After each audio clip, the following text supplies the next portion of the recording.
went to one state because you just took a wrong turn. Ann Bruer and her parents, Patty and Bob, enjoy spending time together every single day. It'd be quite amazing. We drink coffee in the mornings and talk about mostly whatever Dad wants to talk about.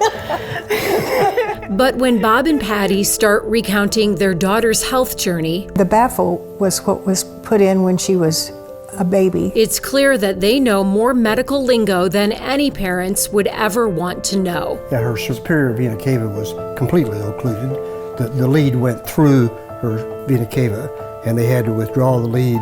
The past 51 years since the day Ann was born have been one long crash course in cardiology. A journey so remarkable that when Ann was a toddler, her story was featured in their hometown newspaper in Springfield, Missouri. I was diagnosed with transposition of the great arteries. This was all totally new stuff to us. Ann underwent her first of multiple procedures and surgeries when she was just a baby. We didn't know if she was even going to survive the first surgery that she had. Ann not only survived, she thrived, marking all the childhood milestones any parent could wish for.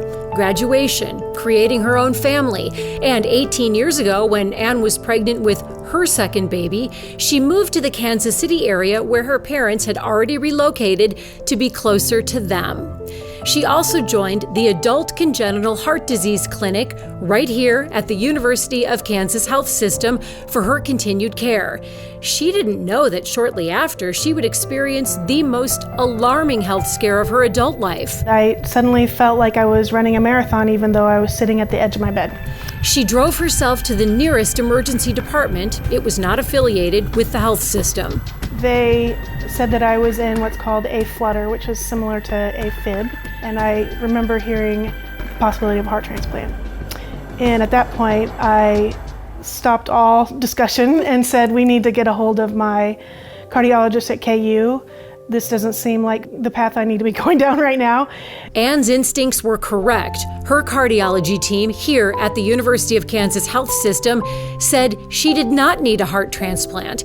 After a series of procedures, they ultimately implanted a cardiac defibrillator in her chest that Ann still has today. I didn't know that I was so bad until I was better. She is determined.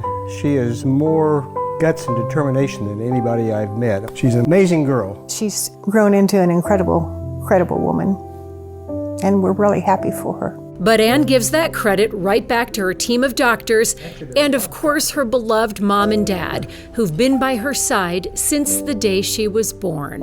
If not for them, I wouldn't be here. So I think that's all that needs to be said.